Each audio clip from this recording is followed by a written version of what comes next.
Mungkin itu, Pak. Apakah boleh satu gitu? Set Oke, name aja atau get name? oke. Terima kasih Oke. pertanyaannya. Baik sekali.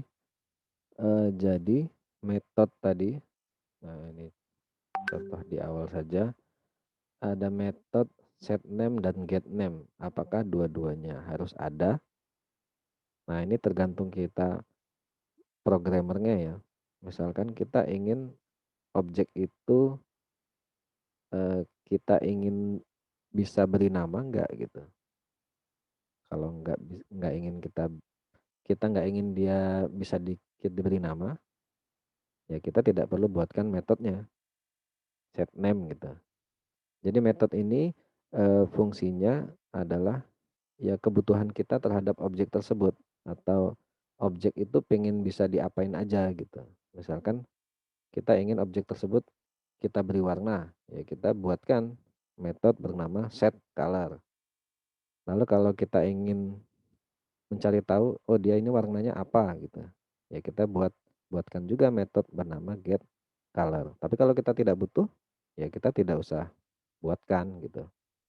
Tapi ya, tergantung kebutuhan kita. Misalkan kita ingin bisa kita beri nama, ya kita buatkan set name gitu, atau namanya nggak harus set name ya, beri nama atau give name atau apalah gitu ya.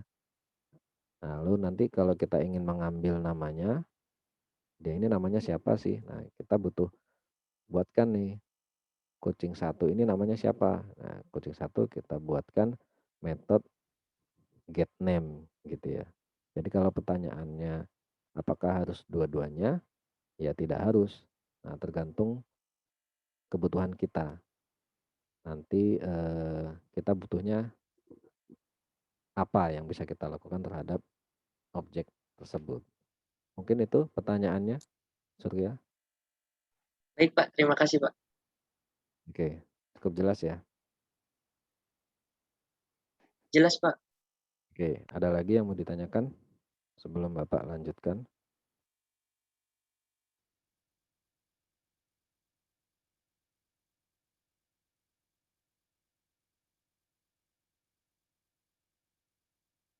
Oke, mungkin belum ada, kita lanjutkan ya ke materi selanjutnya, yaitu masih terkait instan dan kelas data values. Nah, tadi kita berbicara data values ini, ya behavior, properties atau data-data informasi yang dimiliki oleh sebuah objek. Nah, di sini ada data values itu ada 2 jenis, yaitu variabel dan konstan. Nah, ini sudah kita pelajari juga apa itu variabel, apa itu konstan ya. Di pemrograman dasar juga atau di algoritma itu sudah belajar juga di bahasa C, apa itu variabel, ya variabel ya nilai, eee, dapat diisi dengan nilai yang berubah-ubah. Kalau konstan nilainya tetap. Nah, ini Mohon konstan. maaf, Pak. Oke? Pak, share screen-nya belum muncul, Pak. Oh, iya iya. Oke, terima kasih sudah Baik, Pak. diingatkan. Oke, sudah terlihat? Sudah, Pak. Oke oke, Bapak ulangi, masih bicara tentang kelas dan instance data values ya, atau data values tadi, di minggu lalu kita sebut dengan properties ya, itu sama saja, intinya informasi atau data yang dimiliki oleh sebuah objek. Nah, kalau kita kan memiliki informasi nama, usia, golongan darah, dan lain-lain, itu yang dimaksud dengan data values. Jadi jangan bingung dengan istilah-istilah ini, sama saja. Nah, sebuah data values itu memiliki variabel dan juga konstan. Variabel pasti sudah tahu ya, ya dapat diisi dengan nilai yang dapat berubah-ubah. Misalkan nama ya antar satu orang dengan orang lain itu bisa ganti-ganti atau kita bisa ganti nama misalkan. Nah, itu variabel. Nama adalah contoh variabel. Kalau konstan ini biasanya untuk menyimpan data yang nilainya tetap. Kalau kita ada nggak yang datanya konstan ya? Misalkan, golongan darah ya, kalau golongan darah bisa berubah-ubah ya, bisa diisi dengan data yang berbeda-beda, tapi kalau apa ya, manusia ini apa ya, Oke, jangan manusia lah. Ya misalkan yang di rumus matematika ya pi itu 3,14 sekian-sekian, nah itu masuk dengan konstan atau, kecepatan cahaya juga nilainya konstan dan juga nanti, eee, ada apalagi gravitasi ya, itu sifatnya nilainya konstan, itu kita simpan dalam, data values yang konstan sebutannya. Nah jadi, tadi, jadi kita memiliki data value sebanyak 4 jenis. Yang pertama adalah kelas variabel, ya, ada kelas constants, dan yang kemudian ada instance variabel dan juga instant constants. Ya, jadi ini kelas variabel ya variabel yang dimiliki oleh kelas yang sifatnya bisa berubah-ubah nilainya. Kalau kelas constants ya data yang dimiliki oleh kelas tertentu yang nilainya tidak berubah-ubah. Nah, lalu instant variabel ya variabel yang dimiliki oleh objek tertentu yang nilainya bisa dirubah-ubah. Kemudian konstan, instant konstan adalah, data yang dimiliki oleh sebuah instance atau objek yang nilainya itu tidak dapat dirubah lah gitu. Nah, jadi ada 4 jenis, yaitu kelas variabel, kelas konstan, instant variabel, dan instant konstan. Nah, yang terakhir ini di slide pertama adalah konsep inheritance.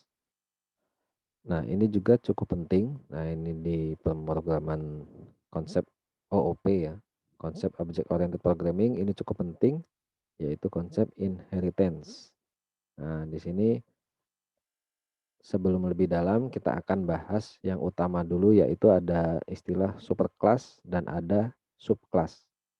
Nah, tadi kan kita bicara kelas ya. Kelas itu sebenarnya ada 2 jenis, yaitu superclass dan subclass. Apa itu superclass dan apa itu subclass? Nah, ini digambarkan pada contoh di samping. Nah, ini kita baca dulu. Subclass itu akan mewarisi atau inherit ya istilahnya seluruh data values ya dan metode yang dimiliki oleh superclassnya. Jadi subclass ini dia mewarisi seluruh data values dan metode yang dimiliki oleh superclassnya. Nah, ini kalau kita contohkan di sini, superclassnya adalah animal, subclassnya adalah mamalia. Jadi mamalia ini adalah subclass dari animal. Nah, jadi seluruh data yang dimiliki oleh kelas animal ini, baik data values-nya maupun metodenya, akan diwariskan atau akan dimiliki oleh kelas mamalia, gitu ya. Jadi ini superclass, ini subclass. Nah, mamalia ini dia adalah superclass dari herbivora dan karnivora. Jadi sebuah kelas itu dia bisa jadi superclass maupun bisa jadi subclass. Ya. Nah, tapi kalau untuk animal ini kalau ada lagi di atasnya ya dia ada superclassnya berarti. Nah, herbivora ini adalah subclass dari mamalia. Jadi semua data yang dimiliki mamalia maupun metodenya atau behaviornya juga akan dimiliki oleh kelas herbivora. Nah, itu yang dimaksud dengan inheritance atau pewarisan. Artinya seluruh data yang dimiliki oleh superclass, begitu juga dengan metodenya, akan diwariskan kepada subclassnya. Nah, herbivora juga itu dia superclass dari, oke kalau ini kelas bernama cow, sapi ya, dan kuda. Nah, cow ini adalah subclass dari herbivora. Jadi seluruh data, values, dan metode yang dimiliki oleh kelas herbivora akan dimiliki oleh um, kelas cow. Nah, seperti itu dan seterusnya ya. Nah, kalau tidak ada lagi di bawahnya ya berarti sudah tidak ada kelas lagi. Nah, ini mungkin kau itu ada sapi itu ada jenis lagi, sapi ini, sapi itu gitu ya. Nah, ini bisa jadi super kelas. Ya. Nah, jadi itu yang dimaksud dengan inheritance ya. Nah, inheritance ini digambarkan dalam superclass dan subclass. Di mana superclass adalah kelas yang di atasnya dari subclass, di mana dia seluruh datanya dan metodenya akan diwariskan kepada subclassnya. Nah, seperti itu. Konsepnya seperti ini. Nah, jadi ini untuk menggambarkan kelas ya. Lalu dia tidak garis bawah, diawali huruf besar dan juga ini boleh ya dikasih garis seperti ini. Atau tanpa garis juga boleh. Nah, cat ini subclass dari carnivora. Carnivora ini superclass dari cat dan dog. Nah, tapi dia juga subclass dari mamalia dan begitu seterusnya. Nah, jadi kita sekarang sudah memahami konsep pewarisan ya secara global ya, masih secara umum. Nah, nanti akan lebih mendalam di pertemuan-pertemuan selanjutnya. Pada intinya saat kita membuat project menggunakan konsep object oriented programming, nah kita harus menggambarkan struktur superclass dan subclassnya. Nah, nanti seperti ini. Ini adalah konsep menggambarkannya menggunakan UML ya. Seperti ini tata caranya. Nah, seperti yang kita bahas di awal tadi. Nah, ini strukturnya seperti ini. Sampai sini ada yang ingin ditanyakan mungkin? Ini sudah terakhir kayaknya. Oke. Tidak ada? Cukup jelas ya?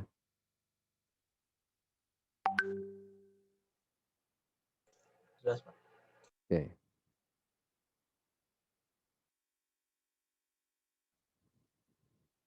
Nanti kita coba di contoh programnya nanti ya kita habiskan teorinya dulu ya. Kita lanjutkan ke PPT yang kedua, yaitu masih pengenalan Java ya.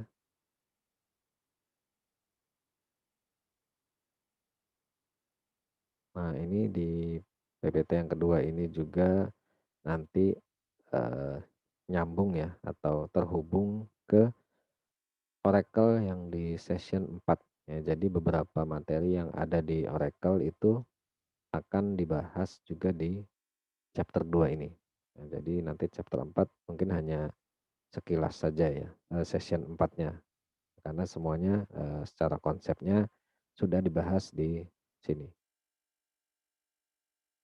Oke, untuk memahami program Java, nah kita harus memahami dulu konsep-konsepnya lagi, yaitu di sini yang pertama bagaimana sebuah pemrograman di Java itu, lalu program Java sederhana nanti kita akan lihat contohnya. Kemudian yang ketiga adalah membedakan antara object declaration dan object creation. Nah, object declaration ya deklarasi objek dan kreasi atau pembuatan objek. Nah, ini kita harus bisa nih membedakan. Ini pertanyaan dari minggu lalu siapa ya? Fahmi kalau nggak salah ya.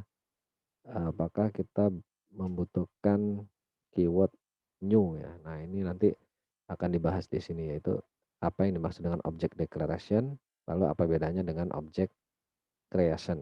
Nah, ini akan dibahas secara singkat konsepnya di sini. Lalu kemudian membuat program Java sederhana dan menjalankannya. Nah, ini nanti akan kita buatkan lah kalau bisa ya dengan contoh menggunakan yang terakhir adalah menggunakan standar kelas Java. Jadi, nanti akan dibahas Java itu memiliki kelas bawaan. Nah, jadi selain kita bisa membuat kelas sendiri, sebenarnya di Java itu juga memiliki kelas yang sudah disediakan di Java. Di sini nanti akan dibahas ada date, ada simple date format, string, scanner. Nah, ini adalah kelas-kelas yang sudah disediakan oleh Java dan kita tinggal gunakan saja sebenarnya.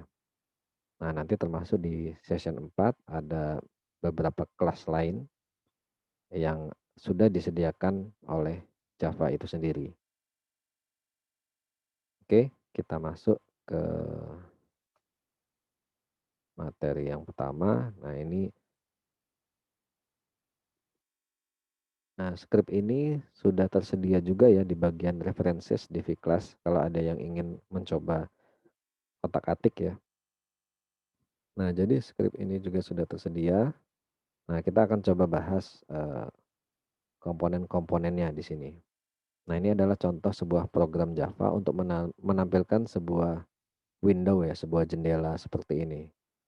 Nah, bagaimana sih strukturnya gitu ya.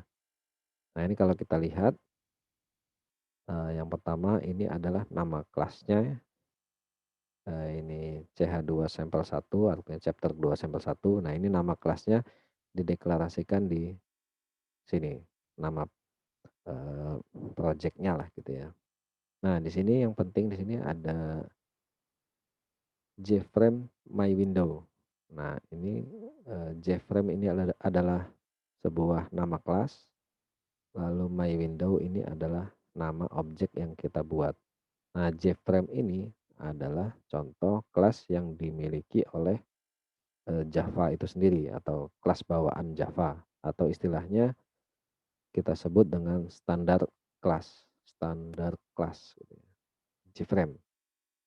Nah, kalau kita punya kelas bernama kucing, nah minggu lalu sudah kita contohkan ya, kucing dengan K-nya huruf besar, lalu spasi kucing 1. Nah, ini sama saja seperti itu. Nah, ini karena JFrame sudah bawaan Java, jadi sudah kita tinggal gunakan JFrame atau spasi my window. Lalu kemudian dilanjutkan dengan my window sama dengan new JFrame. Nah, ini seperti ini. Kemudian ada my window.setSize. Nah, ini adalah metodenya yang dimiliki oleh kelas JFrame. Nah, jadi kelas JFrame itu kalau kita baca dokumentasinya, dia memiliki metode pertama yang bernama setSize. Fungsinya untuk mengatur ukuran dari window yang ingin ditampilkan. Nah, di sini dicontohkan ukurannya ada 300 kali 200 pixel. Nah, ini yang kita bahas tadi adalah kelas method ya. Ini kelas yang dimiliki oleh JFrame. Ini set size. Ada lagi metode bernama set title. Nah, ini metode ini juga dimiliki oleh JFrame. Metode ini fungsinya my first untuk memberikan judul. Nah, ini ya, untuk memberikan judul. Nah, sama seperti tadi ya. Jadi untuk menampilkan jendela itu kita butuh metode apa? Kita butuh misalkan mengatur ukuran. Nah, kita buatkan metode bernama setSize. Tapi ini kan sudah ada ya, sudah dimiliki oleh kelas JFrame. Jadi kita tinggal panggil saja. Nah, untuk memanggilnya kita sebut nama objeknya my window lalu dot setSize. Nah, lalu untuk mengatur judulnya, memberi judul, kita panggil nama objeknya my window lalu dot set title. Lalu ini kita beri nama judul dari window-nya. Lalu yang terakhir kalau di JFrame agar objeknya itu atau window-nya itu tampil di layar, jendela tampil di layar, maka perlu dipanggil metode bernama set visible dalam kurung true. Nah, jadi seperti itu ya konsepnya. Ini kita bahas terkait apa saja sih komponennya di sini ya. Ini ada kelas, ini contohnya kelas JFrame. JFrame ini adalah kelas bawaan dari Java yang fungsinya untuk mengelola GUI ya, atau kalau kita ingin menampilkan GUI pada aplikasi yang kita buat. Nah, ini juga yang penting ya, untuk menggunakan kelas JFrame ini, maka kita perlu mengimport package ini namanya ya, bernama javax.swing.bintang. Nah, jadi kalau kita menggunakan JFrame, ini kalau sudah menggunakan IDE ya, IntelliJ IDE, dia secara otomatis programnya akan mengimport javax.swing. Nanti kita contohkan lah ya. Nah, seperti ini, lalu nama objeknya, lalu my window sama dengan new JFrame. Nah, jadi tadi kita bicara object declaration ya. Nah, yang dimaksud dengan object declaration adalah seperti ini. JFrame my window ini adalah object declaration. Jadi dia baru dideklarasikan. Nah, kalau object creation atau pembuatan objeknya, nah ini baris keduanya, my window sama dengan new JFrame. Nah, kalau sudah masuk ke sini baru objeknya itu dibuat. Kalau di sini dia objek my window ini baru dideklarasikan saja. Tapi dikreasikannya di yang ini di bagian my window sama dengan new JFrame. Jadi kemarin jawabannya ya harus dituliskan seperti ini. Karena kalau tidak, maka dia belum dibuatkan objeknya, baru dideklarasikan saja. Atau misalkan kita string nama gitu ya. Nah, baru ada nama aja, kita belum ada nilai dari my window-nya ini belum ada namanya siapa gitu ya. Nah, ini kalau dicontohkan JFrame objek my window, nama my window ini adalah mereferensi dari kelas JFrame. Oleh karena itu, my window nanti memiliki, nah instance ini akan memiliki seluruh metode yang dimiliki oleh kelasnya. Nah, ini metode set size, ini akan dimiliki oleh my window. Jadi my window bisa kita set ukurannya jadi 300 kali 200. Nah, seperti itu.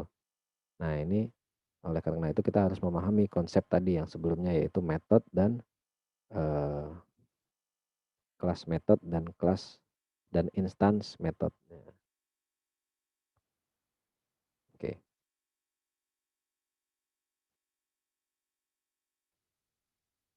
Nah, jadi di sini kita ada Java itu memiliki kelas bawaan ya, atau kita sebut tadi standar kelas. Nah, salah satunya adalah kelas bernama JFrame. Nah, kelas JFrame ini ada contoh, salah satu contoh. Nah, masih banyak lagi standar kelas bawaan Java. Nah, fungsinya untuk menampilkan jendela ke layar. Nah, kemudian kita juga bisa membuat kelas sendiri. Nah, di sini contohnya CH2 sampai 1 ini adalah kelas yang kita buat. Nah, kalau kelas yang kita buat sendiri itu istilahnya adalah programmer define class. Nah, jadi ada istilah, jadi kelas di Java itu ada ya mungkin 3 jenis lah. Sebenarnya 2 jenis, tapi saya contohkan, saya sebutkan 3 jenis. Kenapa? Karena di sini yang pertama adalah kelas yang sudah disediakan oleh Java itu sendiri, ya contohnya JFrame. Lalu yang kedua adalah kelas yang kita buat, itu disebut dengan programmer define class.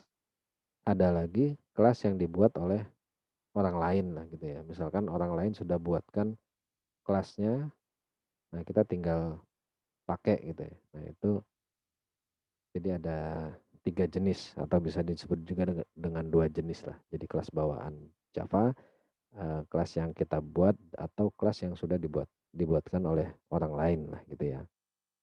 Jadi dalam program Java itu ada bisa kita pakai kelas bawaan, bisa kita buat kelas sendiri kalau mau repot ya. Misalkan untuk menampilkan GUI kita ingin buat kelas sendiri. Nah, itu bisa, tapi ya repot ya. Kenapa nggak pakai kelas bawaan Java aja? Ini sudah ada kelas bernama JFrame. Atau kita ingin gunakan kelas yang sudah dibuatkan oleh orang lain. Nah, itu kita bisa juga seperti itu. Oke, ini gambar UML-nya seperti ini ya. Ada sebuah kelas, ini CH2 sampel 1, dia ini di dalamnya terdapat objek my window ya. My window ini dia mereferensi dari kelas JFrame. Nah, di dalam kelas ini kita atur ukurannya 300 kali 200, judulnya my first program, lalu set visible-nya adalah true agar dia tampil di layar. Nah, itu terkait kelas bawaan atau standar kelas dan programmer define class.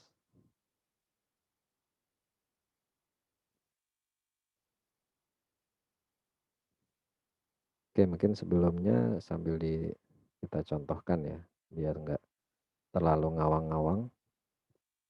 Silakan ya kalau ada yang mau ditanyakan boleh ya.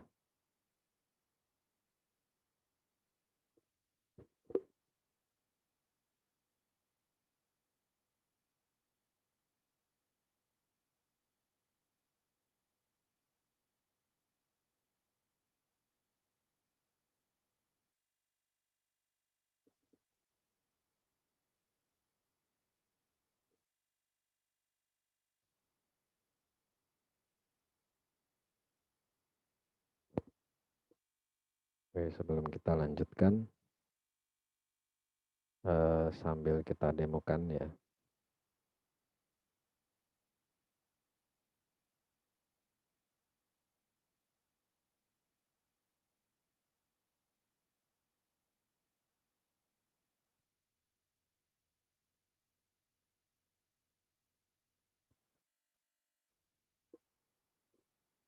Oke, jadi minggu depan Bapak usahakan soalnya ya pilihan ganda, tapi lebih ke pemahaman ya.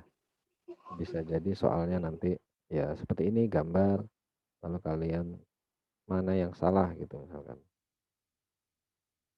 Tapi lebih ke pemahaman ya, pilihan ganda tapi ke pemahaman.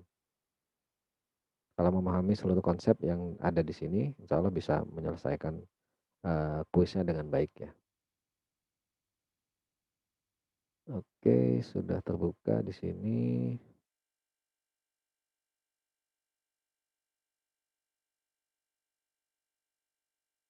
Saya-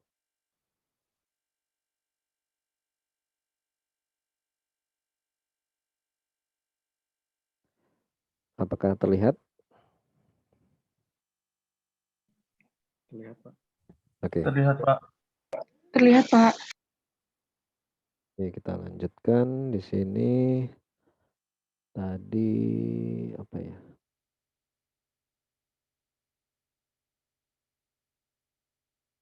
Oke, langsung saja di sini. Nah, tadi kita bahas apa ya?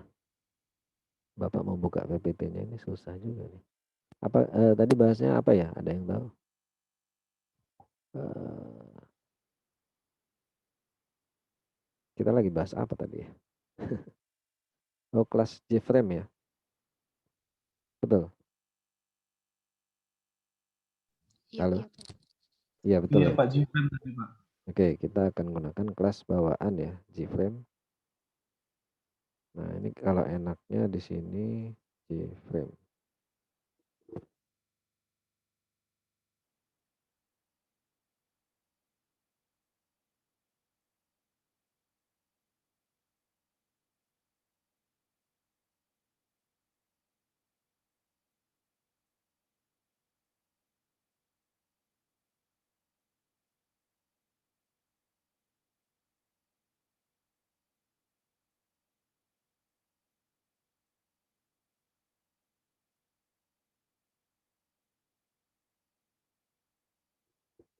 Nah, jadi kalau kita tuliskan J-frame spasi My Window, nanti secara otomatis kalau kita menggunakan IntelliJ IDEA atau IDE lainnya seperti Eclipse atau NetBeans, maka secara otomatis di atasnya akan diimport Java package ya, ini namanya package yang di dalamnya terdapat kelas JFrame. Jadi secara otomatis akan diimport. Nah, kalau kita tidak gunakan, kalau kita codingannya manual pakai Visual Studio Code yang belum terinstall plugin atau ekstensi Java-nya, ya kita perlu mengimport Java x.swing kita tuliskan gitu ya. Tapi kalau sudah menggunakan IDE seperti ini, contohnya IntelliJ IDE, secara otomatis kelas bawaan dari Java yang akan kita gunakan otomatis akan diimportkan. Nah, seperti ini, JFrame My Window. Nah, ini kita sudah deklarasikan. Kita bisa langsung saja di sini new JFrame gitu ya.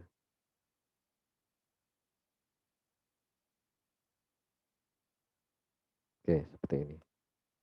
Nah, jadi biasanya antara deklarasi objek, nah ini ya, JFrame My Window. Nah, kalau tadi kan dipisahkan ya, seperti ini. My Window, My Window sama dengan new JFrame. Nah, ini adalah deklarasi. Yang ini adalah kreasi ya. Bisa nggak ini tulis? Ini kreasi.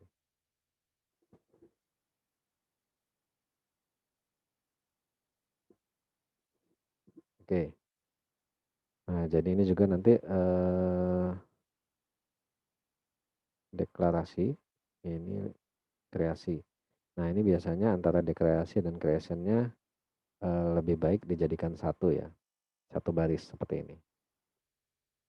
Sama dengan new JFrame. Jadi kita buat objek bernama myWindow dari kelas JFrame. Nah, ini sintaknya seperti ini. New JFrame. Nah, otomatis nanti objek bernama myWindow ini sebagaimana sudah kita pelajari, dia akan memiliki metode yang dimiliki oleh JFrame ya. Cara mengaksesnya myWindow dot apa kita ingin tadi JFrame memiliki set size ya untuk mengatur ukurannya. Nah, ini seperti ini. Set size tadi dicontohkan 300, misalkan 400 kali 300. Nah, jadi otomatis objek myWindow ini akan berukuran 400 kali 300. Lalu kita bisa atur title-nya myWindow dot set title. Set title-nya apa gitu judulnya, misalkan program Java.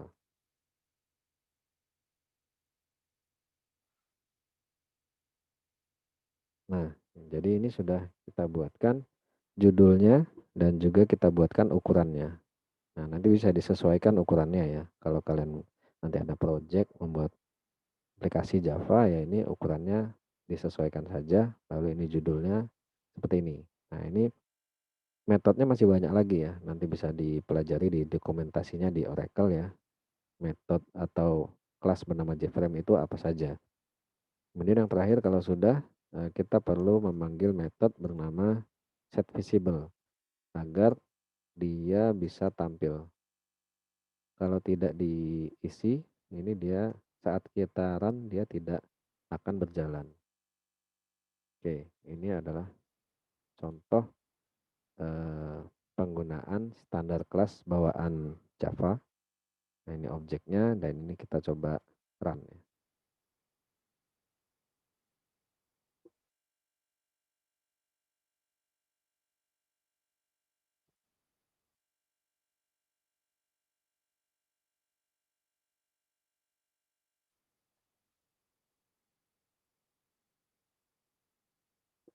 Oke. Oh, di situ nggak tampil ya. Oke, nanti dia akan menampilkan sebuah jendela. Nah, ini seperti ini ya. Wah, ini seharusnya pakai apa namanya? Pakai OBS ini biar bisa tampil. Minggu depan dicoba lah pakai OBS. Jadi dia akan menampilkan sebuah window bernama program Java. Ini nggak bisa ditampilkan ini. Ini sebenarnya ada bernama program Java dengan ukuran 400 kali 300. Oke. Seperti itu. Konsep Object Oriented Programming atau standar kelas ya. Yang bernama standar kelas. Nah, standar kelas ini ada banyak sekali. Nanti bisa dibaca dan akan kita coba bahas satu persatu. Kita lanjutkan ke teorinya.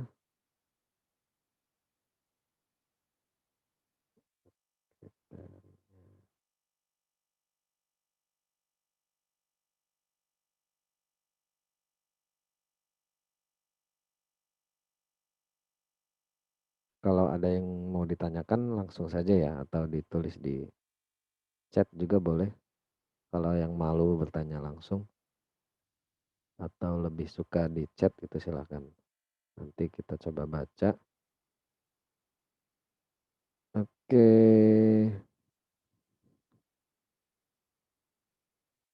Ini mana nih?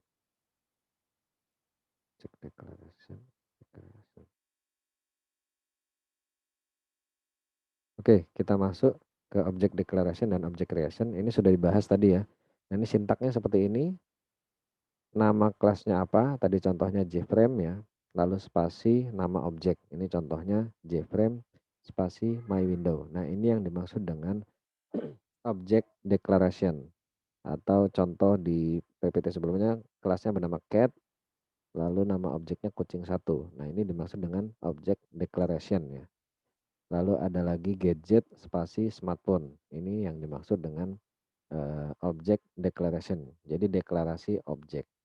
Atau biasa kalau kita gunakan string, kelasnya bernama string lalu spasi name. Nah itu nanti itu disebut juga dengan object declaration. Lalu yang kedua adalah object creation. Nah, setelah objeknya kita deklarasikan, baru kita kreasikan objeknya. Nah ini sintaknya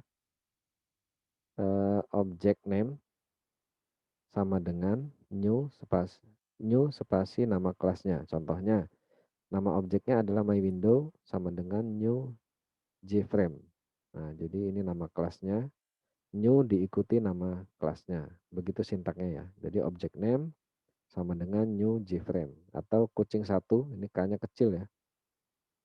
Sama dengan new cat. Cat ini adalah nama kelasnya.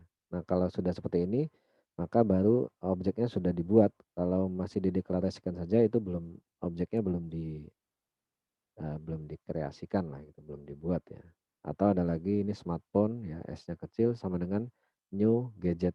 Nah, ini yang dimaksud dengan object creation. Nah, ini tadi sebaiknya penulisan object declaration dan object creation itu disambung. Contohnya JFrame my window sama dengan new JFrame. Artinya buatkan kelas dari JFrame objeknya bernama my window. Nah, dia mereferensi dari kelas JFrame. Nah, ini object declaration dan object creation-nya dijadikan satu. Begitu juga di ini kucing satu sama dengan new cat.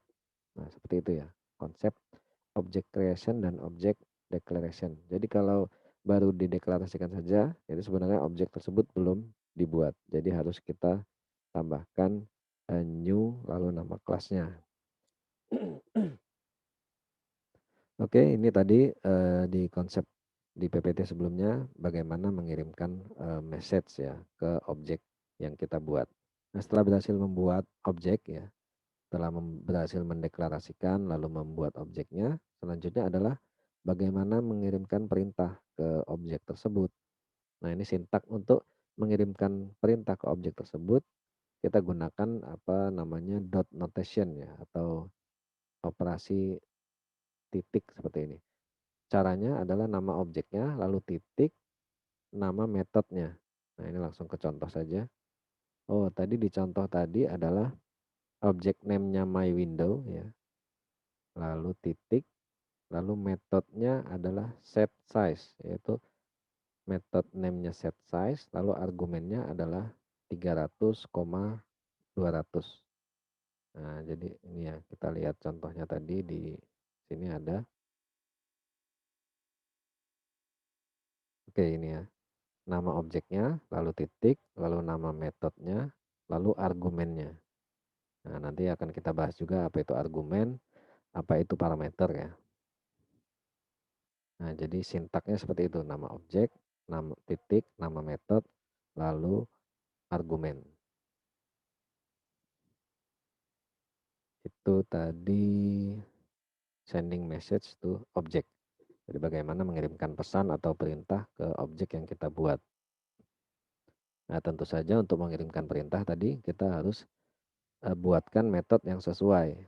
Nah, kalau metodenya ingin dimiliki oleh seluruh objeknya, kita buatkan di kelas method. Nah, ada lagi nanti sebutannya instance method. Nah, tadi sudah dibahas ya. Nah, kemudian kita lanjut ke program komponen. Nah, ini saya rasa mudah saja ini. Jadi dalam program Java itu memiliki 3 komponen utama, yaitu comment. Yang pertama comment, yang kedua adalah import statements, dan yang ketiga adalah class declaration. Jadi utamanya komponennya hanya 3 ini, yaitu comment, yaitu baris komentar. Kalau buat komentar satu baris ya seperti ini sama dengan bahasa C ya, bahasa C++ yang sudah kita pelajari, yaitu pakai garis miring 2. Lalu kalau komentarnya banyak baris, ini garis miring diikuti dengan tanda bintang, lalu isi komentarnya ditutup dengan bintang garis miring. Nah, ini untuk komentar banyak baris. Ini saya rasa sudah paham ya. Kemudian import statements. Nah, di sini tadi seperti di contoh yang sudah kita demokan tadi, saat kita menggunakan kelas JFrame, maka akan ada import javax.swing.bintang. Artinya import semua package yang ada di dalam folder package javax.swing. Semuanya, semua kelasnya akan diimport ya. Ini bintang ini artinya seluruh kelas yang ada di javax.swing itu kita import. Nah, import ini bukan berarti kita memasukkan ke dalam kelas yang kita buat ya. Kalau import itu hanya kita mereferensi, jadi tidak membuat program kita menjadi berat, hanya kita mereferensi saja. Jadi bukan memasukkan seluruh kelasnya ke dalam aplikasi kita, tapi hanya menggunakan saja. Jadi tidak menambah ukuran project yang kita buat ya. Nah, jadi itu komponen keduanya yaitu import statement. Nah, dari dalam Java itu kita gunakan predefined class. Nah, ini ya sudah dibahas tadi. Jadi saat membuat program Java itu kita pasti akan menggunakan predefined class. Predefined class itu adalah kelas yang sudah kita deklarasikan atau kita buat sebelumnya. Yaitu ada kelas bawaan, ya standar kelas. Ada juga yang kelas yang kita buat sendiri atau dibuatkan oleh orang lain lah gitu ya. Yang kita tinggal pakai. Itu disebut istilahnya adalah predefined class. Nah, agar kita bisa menggunakan predefined class tadi, nah kita perlu melakukan import. Nah, kalau kita menggunakan program yang kita buat juga nanti kalau kita sudah buatkan dalam bentuk package ya, kelas. Jadi package itu adalah maksudnya package adalah kelas-kelas yang sudah kita buatkan, kita jadikan satu folder di dalam satu folder. Nah, itu kita sebut package lah. Secara sederhana seperti itu. Jadi kalau kita buatkan dalam satu folder kelas-kelas yang kita buat, nah kita ingin gunakan, nah itu kita import folder tadi. Nah kalau di Java, ini dia sudah ada folder-folder atau package-package-nya. Nah itu kita tinggal import saja sesuai dengan sintaknya. Nanti secara otomatis kalau kita gunakan salah satu kelasnya, biasanya secara otomatis akan dibuatkan importnya. Tapi kalau kelasnya kita buat sendiri, kita perlu tambahkan sendiri biasanya seperti itu. Saat kita akan menggunakan kelas JFrame, maka kita perlu melakukan import terlebih dahulu. Oke, itu yang kedua. Yang ketiga adalah class declaration. Jadi komponen program yang utama yang ketiga adalah deklarasi dari kelas tersebut. Nah, sebuah program Java itu harus memiliki minimal satu buah kelas. Ya, jadi harus ada satu buah kelas ya. Nah, lebih boleh, tapi minimal harus ada satu buah kelas. Nah, pada contoh sebelumnya kita gunakan dua buah kelas yang bernama kelas JFrame, yaitu kelas yang bawaan Windows, dan kelas CH2 sampel 1. Nah, ini kelas ini yang kita buat. Nah, ini sintak untuk mendeklarasikan kelas adalah kelas diikuti spasi, lalu nama kelasnya apa, lalu kurung kurawal buka, kurung kurawal tutup. Nah, di antaranya kita isikan di sini properties dan behaviornya. Nah, ini sudah kita contohkan juga di tadi ya, atau di pertemuan minggu lalu sudah.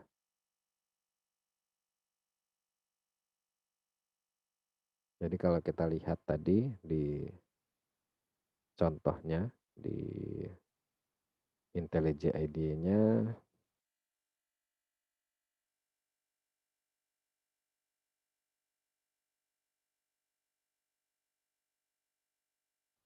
nah ini ya. Jadi sebuah program Java itu dia akan memiliki minimal satu kelas. Nah, ini kelasnya di sini adalah kelas main. Nah, minimal ada satu kelas. Nah, di sini ada kelas main, ada juga kelas JFrame ya tadi. Kalau tadi di contoh kelas CH2 sampel 1, tapi di sini di program ini contohnya adalah kelas JFrame dan ada kelas main. Jadi minimal ada satu kelas. Oke, lalu apa lagi tadi?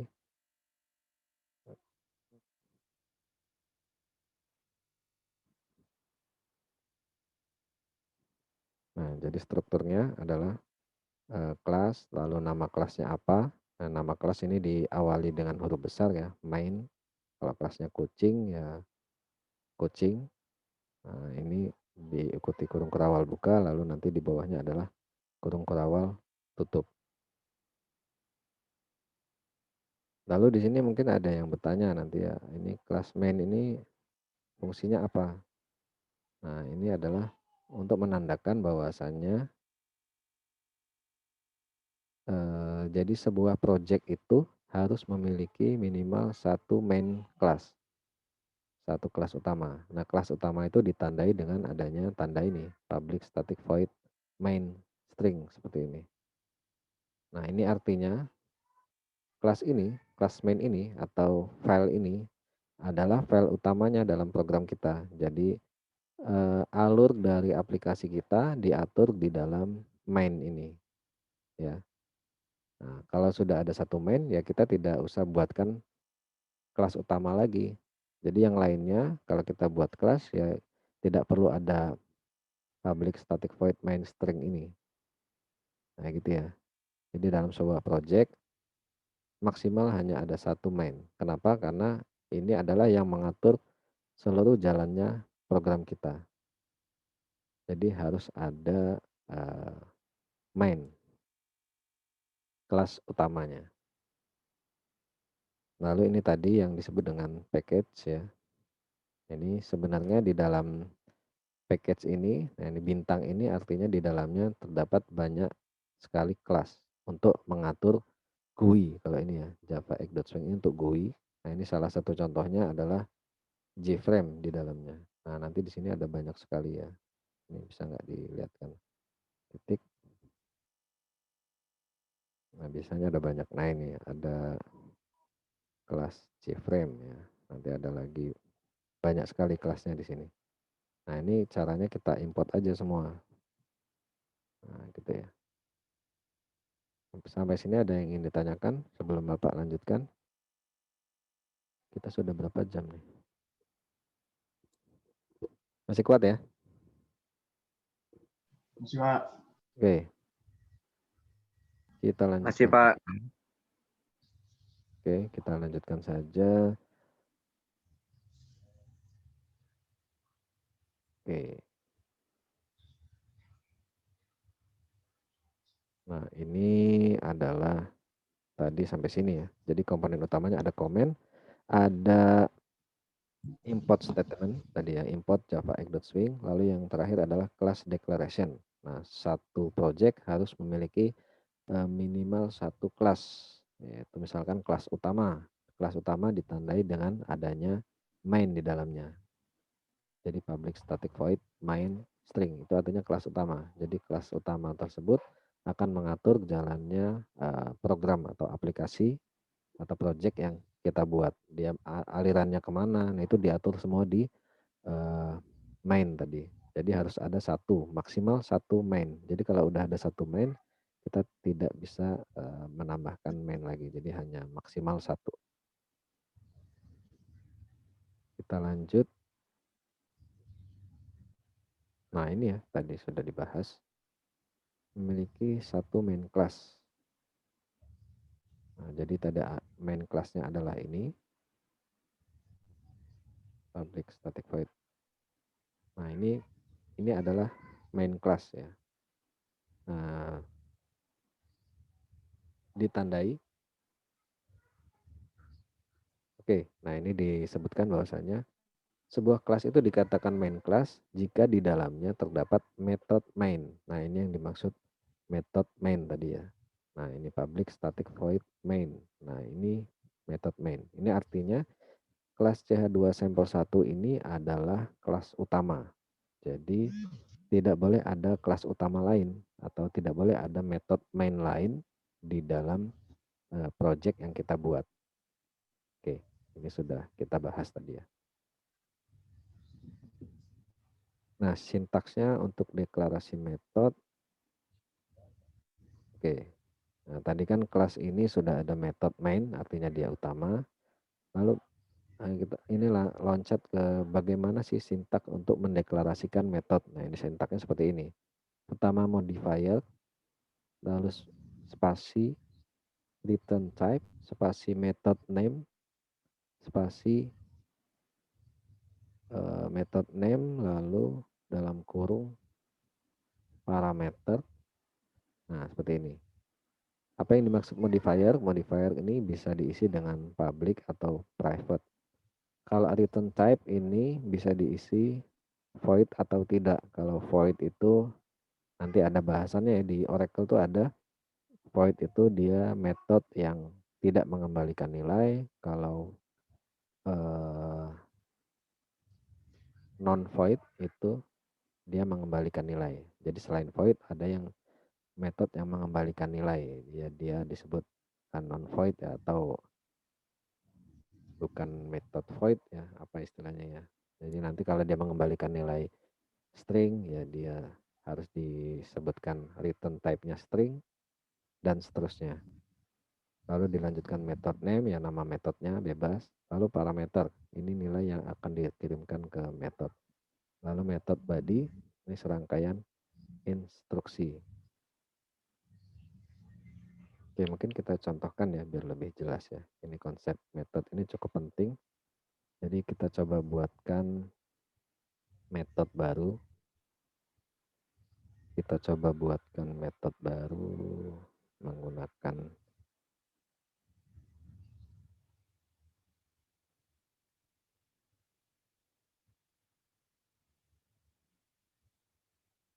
Oke, misalkan kita buat di sini sebuah kelas baru ya, bernama ya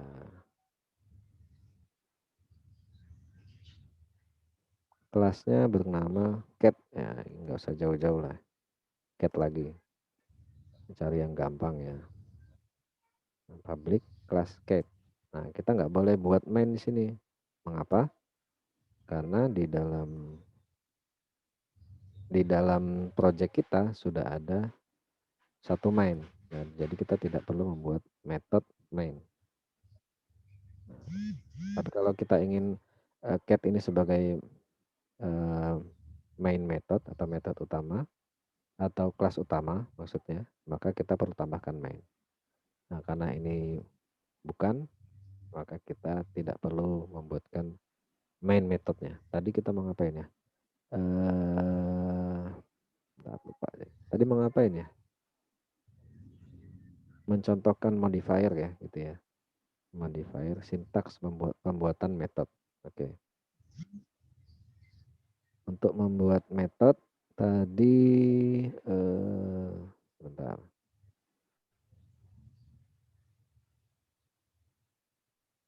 Misalkan di sini apa? Usia lah gitu ya. Usia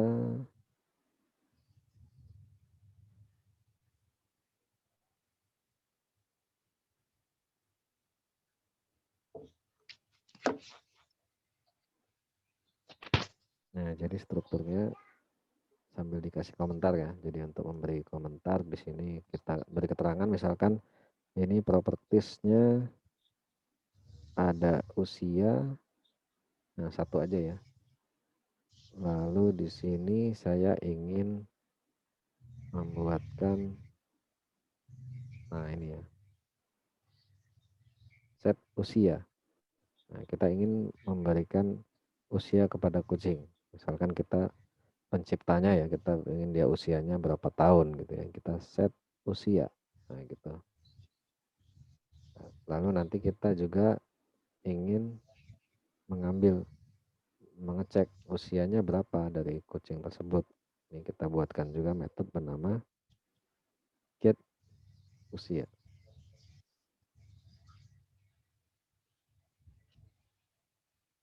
Oke. Nah, jadi sintaks untuk pembuatan metode tadi yang pertama ada modifier. Nah, modifier ini adalah yang disebut dengan bisa diisi dengan public maupun diisi dengan private. Nah, nanti ini ada private ya. Kapan kita menggunakan private, kapan kita menggunakan public, ini akan dibahas di pertemuan selanjutnya. Nah, di sini kita akan gunakan public saja seperti defaultnya ya. Lalu void ini artinya metode kita tidak mengembalikan nilai. Apa maksudnya tidak mengembalikan nilai? Ya, dia tidak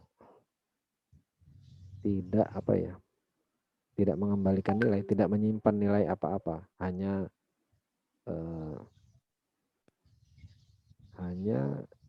mengset saja. Misalkan ini set usianya 15 gitu. Tapi kalau metode yang bukan void, ini integer, dia mengembalikan nilai. Nah, nanti dia akan mengembalikan nilai usianya berapa gitu ya. Tapi kalau void ini dia tidak mengembalikan nilai. Lalu ini nama metodenya, lalu ini parameter.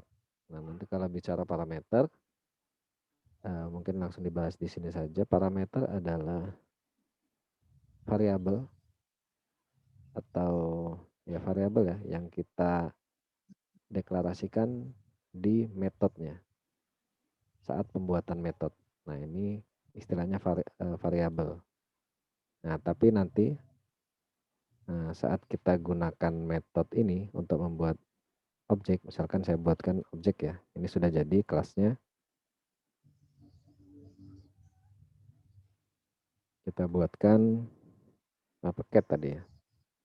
Kita buat objek dari cat bernama kucing 1 sama dengan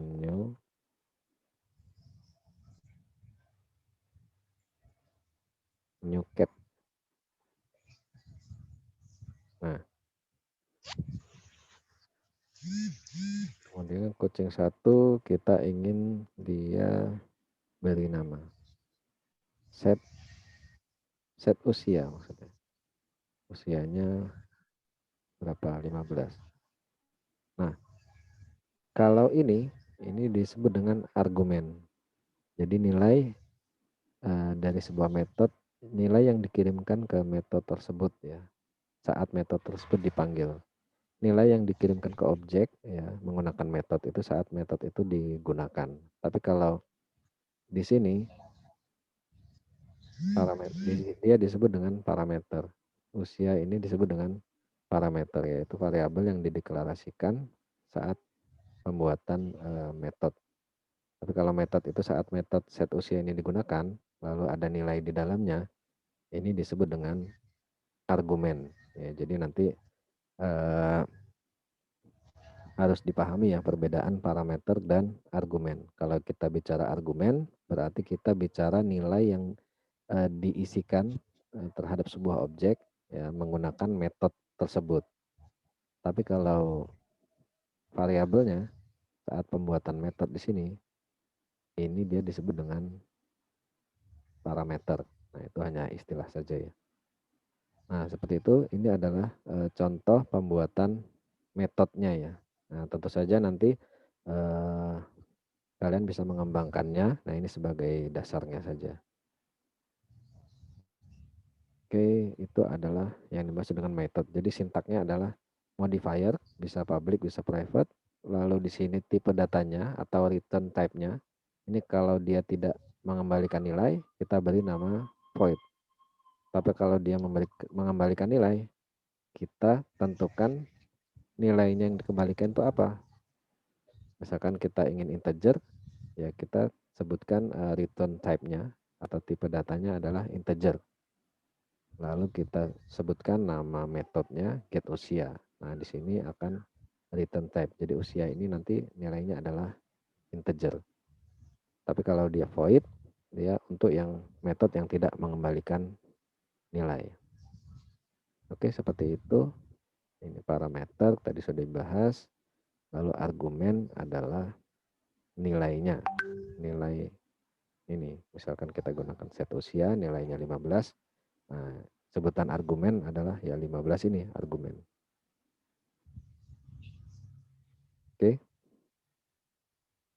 Kita lanjutkan lagi Kalau belum ada yang ditanyakan, ada yang mau bertanya? Nah, jadi ini ya, tadi kita kembali ke teorinya, sintak untuk pembuatan metode, ada modifier, diikuti spasi ini ya. Spasi return type, yang modifier tadi bisa public, bisa private, lalu return type-nya itu bisa void, bisa integer, bisa string, bisa dan lain-lain tergantung nilainya yang ingin dikembalikan apa. Lalu nama metodenya apa, lalu dalam kurung parameter. Parameter misalkan tadi integer usia tadi ya parameter. Lalu method body. Nah, method body ini adalah kita ingin ngapain aja di dalam metode tersebut. Apa yang bisa dilakukan metode tersebut jika dipanggil gitu ya. Oke, kita lanjut lagi.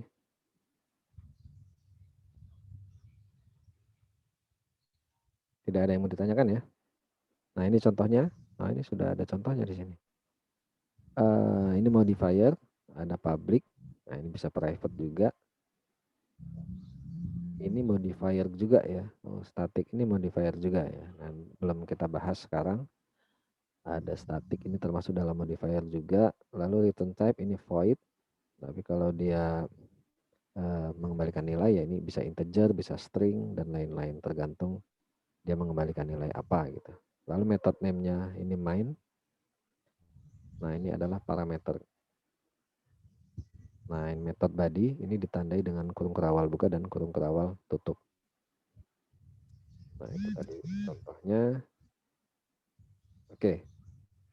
Tidak ada yang bertanya, kita lanjutkan ke template program Java. Nah, di sini untuk membuat project atau mengetikkan program kita ya di Java ini ada template-nya seperti ini atau urutannya lah, cara aturan seperti ini.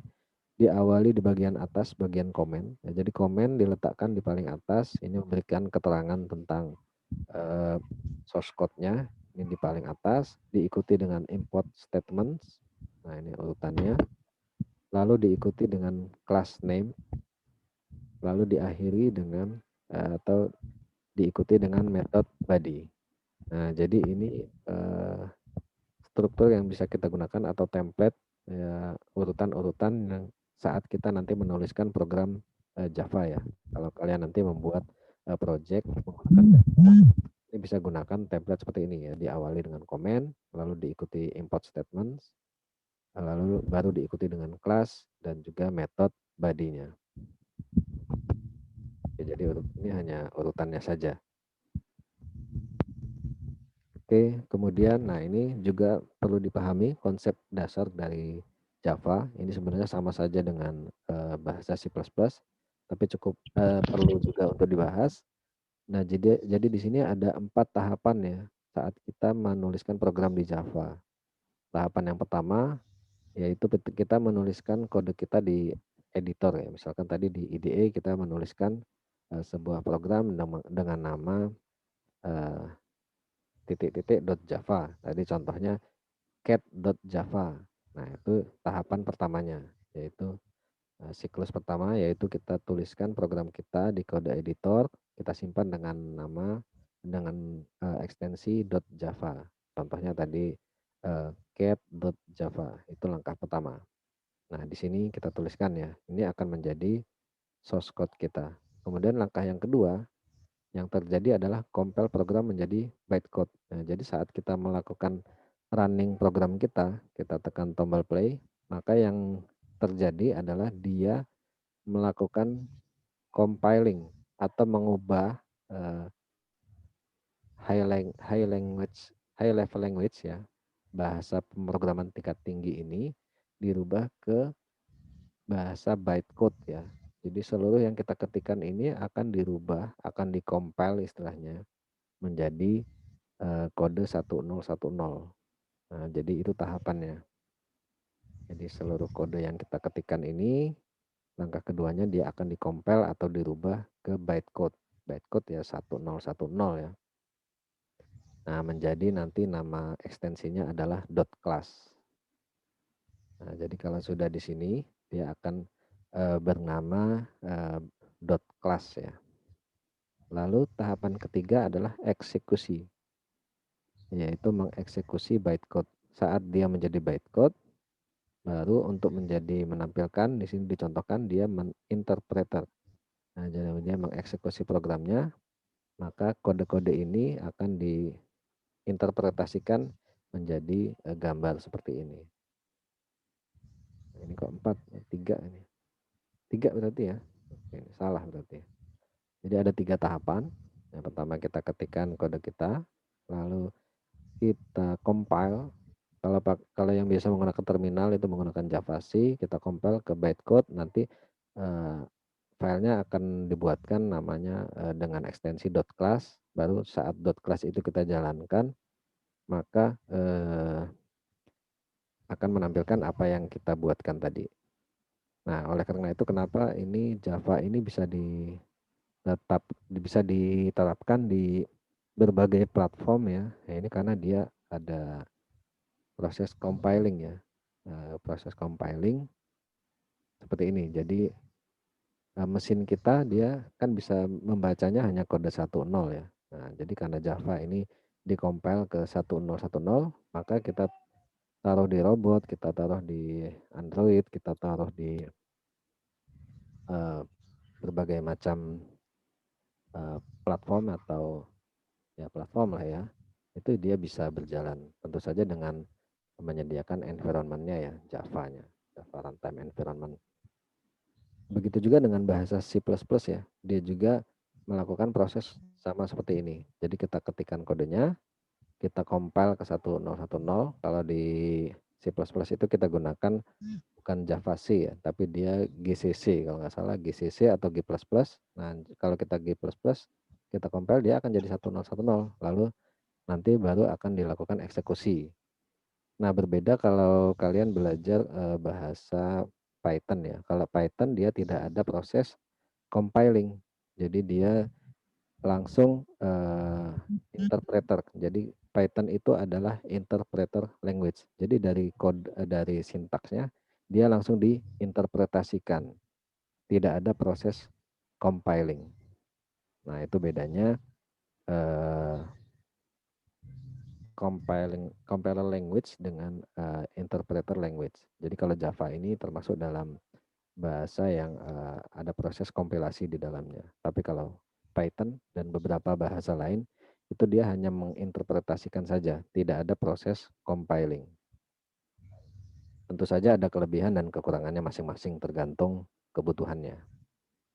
Oke, itu adalah 4 atau 3 tahapan ya proses penulisan program di Java. Mungkin ini bisa kita tampilkan ya, maksudnya biar nggak ngawang-ngawang ya. Di sini ada, mungkin bisa ada contoh di sini. Nah, ini kan tadi, kalau di sini nggak bisa ya. Oke, ini bisa ya, main.java. Nah, saat kita run, maka dia akan di sini ada nggak ya? Oke. Nah, saat kita run, maka dia akan membuatkan sebuah file bernama main.class, di mana main.class ini adalah sudah dalam bentuk bytecode ya. Nah, ini ya, decompile.class file bytecode version. Nah, ini dia sudah dalam bentuk bytecode seperti itu. Jadi ada proses compiling. Ini mainnya, lalu saat dia dicompile dia menjadi dalam bentuk bytecode ya. Ini sebenarnya kalau di ini sebenarnya kode 1010 ini. Jadi seperti itu. Jadi itu yang dimaksud dengan proses compiling.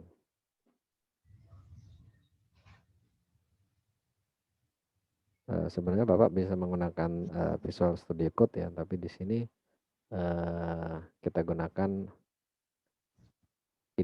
IntelliJ IDE saja agar lebih mudah dipahami. Kemudian kita lanjut ya. Belum ngantuk ya? Udah capek ya? Belum, Belum, Pak. Pak. Belum ya? Oke, kita lanjutkan. Nah, ini proses penting yang harus kita pahami. Jadi bahasa C juga seperti ini. Jadi compiler language Seperti ini cara kerjanya. Oleh karena itu dia bisa dibaca atau bisa diinjeksi ke dalam perangkat apa saja karena dia 1010 gitu lah. Oke. Nah, ini standar kelas. Nah, ini yang terakhir sepertinya ini yaitu standar kelas. Nah, di sini kita akan bahas ada 4 jenis standar kelas. Ini Bapak rasa tidak perlu dibahas secara detail ya.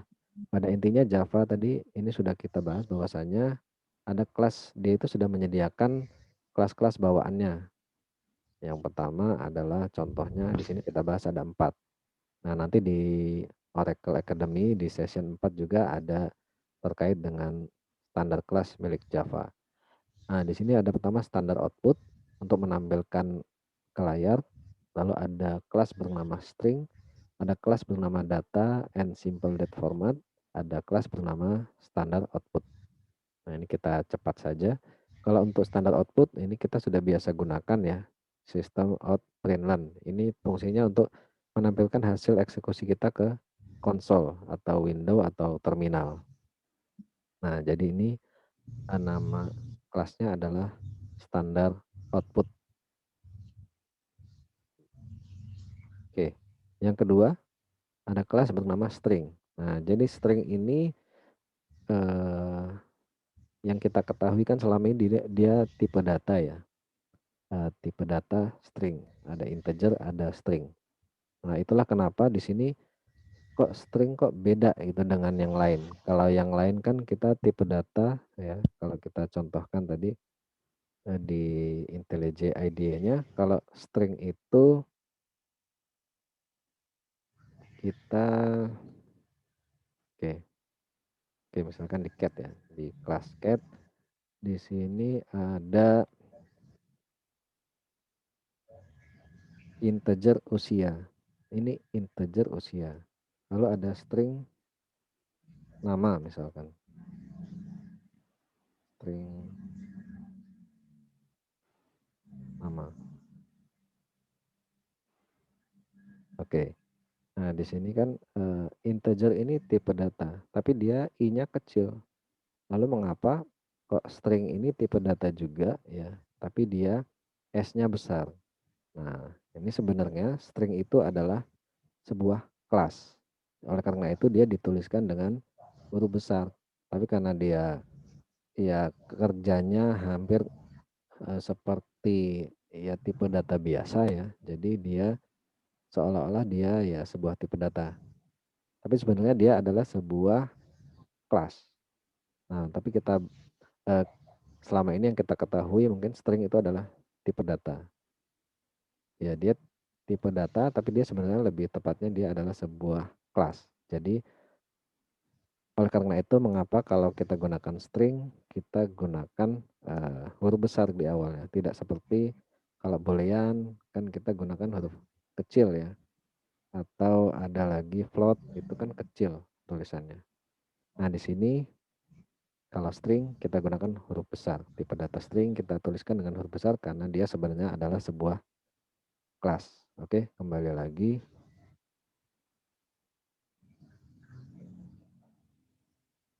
Nah, ini contohnya name new string adalah Unila gitu ya. Oke, ini sebenarnya kan string name. Nah, ini kalau karena dia sebuah kelas, ya kita perlu deklarasikan dulu string spasi name. Lalu kita object creation name sama dengan new string. Lalu di sini adalah argumennya. Nah, bisa juga kita tuliskan seperti ini. String name, lalu name sama dengan Unila. Jadi nggak perlu new string lagi. Khusus untuk kelas string. Nah, jadi kita bisa langsung tuliskan ya seperti dia tipe data biasa, tipe data primitif ya. Jadi sebutannya istilahnya adalah kalau tipe data yang lain adalah tipe data primitif. Tapi kalau yang string ini dia tipe data apa ya sebutannya ya. Dia bukan termasuk dalam tipe data primitif. Oleh karena itu dia bisa dituliskan seperti ini ya seperti tipe data primitif lainnya. Padahal sebenarnya dia aturannya seperti ini. String name lalu name sama dengan new string Unila. Oke. Selanjutnya ada lagi kelas bernama date and simple date format. Nah, nanti bisa dibaca sendiri. Intinya hanya dia adalah menuliskan hari ini itu hari apa misalkan. Nah, itu kita bisa gunakan date atau simple date format. Nah, nanti bisa dicoba sendiri. Nah, di sini untuk menggunakan kelas date, nah ini kita perlu mengimport package ya. Package ini sudah disediakan di Java, jadi kita tidak usah repot-repot membuat kelasnya. Jadi ini sudah disediakan di dalam package java.utils.bintang. Nah, jadi saat kita menggunakan membuat objek today dari kelas date ini, maka secara otomatis akan diimport java.utils ya. Kalau kita gunakan IDE yang support dengan Java. Oke, itu tipe data lainnya. Nah, ini bisa dicontohkan, nanti bisa dipelajari sendiri ya. Lalu ada lagi standar input. Nanti standar input juga terdapat di dalam package java.utils. Nah, ini nanti sebenarnya standar input ini adalah system in, tapi karena system.in ini hanya tidak maksimal, maka kita butuh kelas lagi bernama scanner. Nah, nanti kelas scanner ini terdapat di dalam package bernama java.util.bintang. .bintang ini artinya seluruh kelasnya yang terdapat di package java.util ini akan dimasukkan atau di reference di sini. Oke, nanti bisa dibaca sendiri ya ini. Kalau inputan lebih dari satu kata seperti apa, lalu inputannya berupa kalimat seperti apa, nanti silakan diperdalam sendiri ya. Ini bisa lah kalau ini dipelajari sendiri. Oke, sampai sini ada yang ingin ditanyakan? Silakan ya. Kalau tidak ada, Bapak harap untuk minggu depan ini bisa menyelesaikan soalnya dengan baik ya. Oke, sebelum Bapak masuk ke part terakhir ya, singkat saja nanti kalian bisa baca sendiri di Oracle-nya. Bapak hanya menjelaskan secara singkat saja yang ada di Oracle. Silakan kalau ada yang mau bertanya.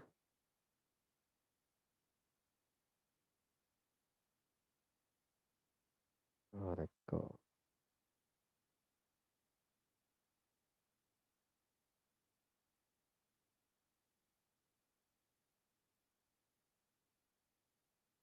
Oke, sepertinya tidak harus dijelaskan ya, karena di sini sudah dibahas semua ya.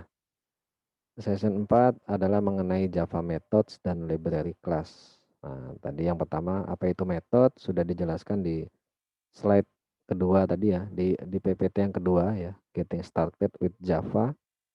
Lalu bagaimana import declaration dan package. Nah, tadi import package ya, sudah dicontohkan ya, untuk menggunakan JFrame, tadi import java.swing atau javax.swing. Lalu menggunakan date tadi menggunakan java.utils. Nah, ini sudah dijelaskan juga. Ada string class juga sudah kita jelaskan bahwasanya string itu adalah sebuah kelas ya. Kan oleh karena itu dia dituliskan dengan huruf besar.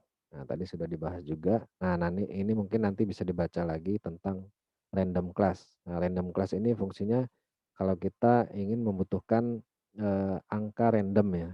Jadi saat membuat program biasanya kita butuh angka random. Nah, misalkan saat saya membuat sebuah aplikasi menggunakan algoritma genetika ya, karena penelitian Bapak kebanyakan menggunakan terkait dengan kecerdasan buatan.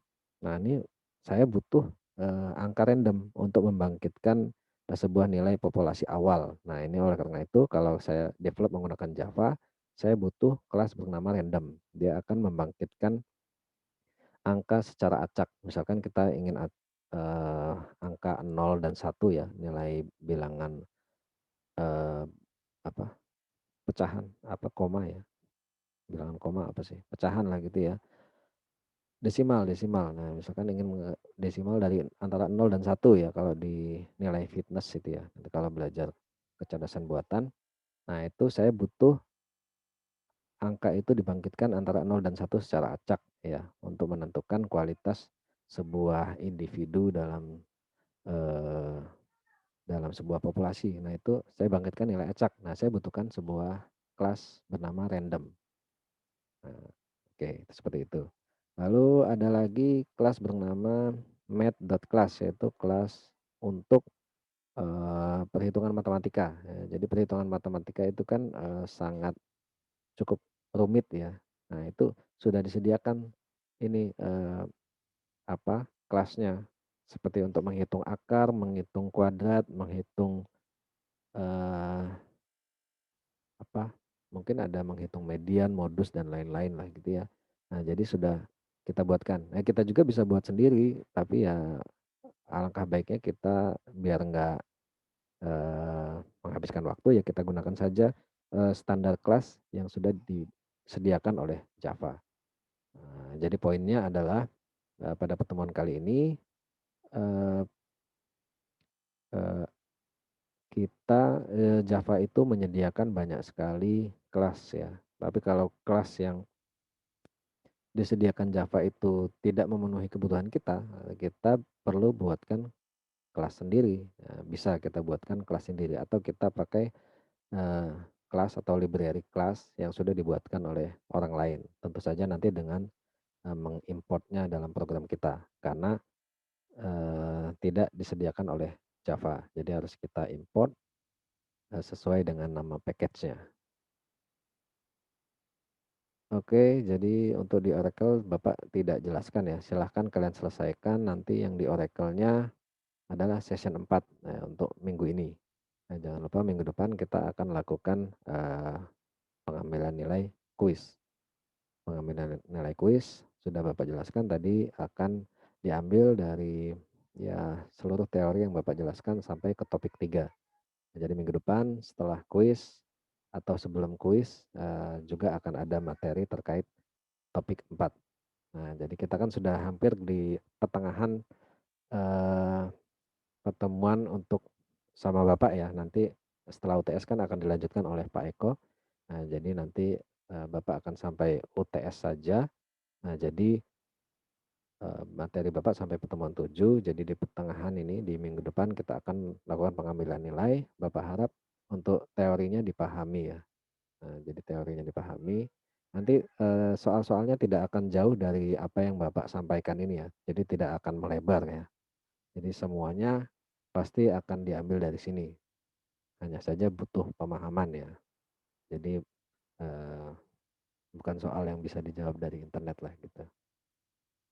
Oke, silahkan kalau ada yang ingin ditanyakan sebelum Bapak tutup ya. Kalau tidak ada yang bertanya, akan Bapak mungkin cukup dari Bapak. Oke, silakan. Sudah mengisi absen semua? Sudah, Pak.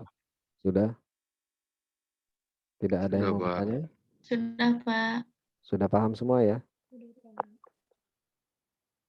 Sudah, Pak. Sudah ya? Oke. Berarti minggu depan ini harus nilainya harus 100 semua ya. Jangan ada yang 50 ya. Oke? Amin, Pak. Amin. Oke, baiklah. Bapak rasa cukup ya kalau tidak ada yang mau bertanya atau mungkin nanti mau bertanya misalkan di grup. Jadi grupnya boleh ya kalau mau bertanya boleh sebelum sebelum kuis ya kalau sudah kuis. Kalau lagi kuis ya nggak boleh bertanya di grup ya. Atau nanti kalian buat grup sendiri untuk menjawab kuisnya ya. Biasanya mahasiswa kan kreatif ya. Dia buat grup sendiri gitu ya. Ini kelas ini kayak gitu nggak? Biasanya ada grup sendiri gitu ya. Ada grup angkatan ya. Ada, Halo? Pak, grup semua. Pak. Oke, ya grup khusus ya yang dosennya biar nggak bisa ini ya. Oke. Oke, jadi silakan dipelajari. Minggu depan kita akan melakukan pengambilan nilai. Semoga yang Bapak sampaikan ini bisa tersampaikan dengan baik. Jadi kalau ada masukan silakan koreksinya ya. Pak, misalkan audionya kurang jelas atau suaranya terlalu kecil mungkin. Ini sudah maksimal kalau audionya Bapak ini. Audionya terdengar baik ya? Terdengar, Pak. Kalau menggunakan Google Google Meet itu agak kurang jelas ya? Atau sama saja? Sama aja ya? Lebih baik Sama aja menggunakan sih. Zoom Atau menggunakan Google Meet maksudnya? Kalau Google Meet tidak masalah, bagusan Zoom yang ini, Pak. bagus pakai Zoom ya? Iya, Pak. Oke. Kemarin itu itu suaranya agak kecil. Oke. Nah, jadi kalau lebih baik menggunakan Zoom, ya kita akan gunakan Zoom saja. Yang penting tersampaikan ya pesannya. Oke. Oke lah, baiklah.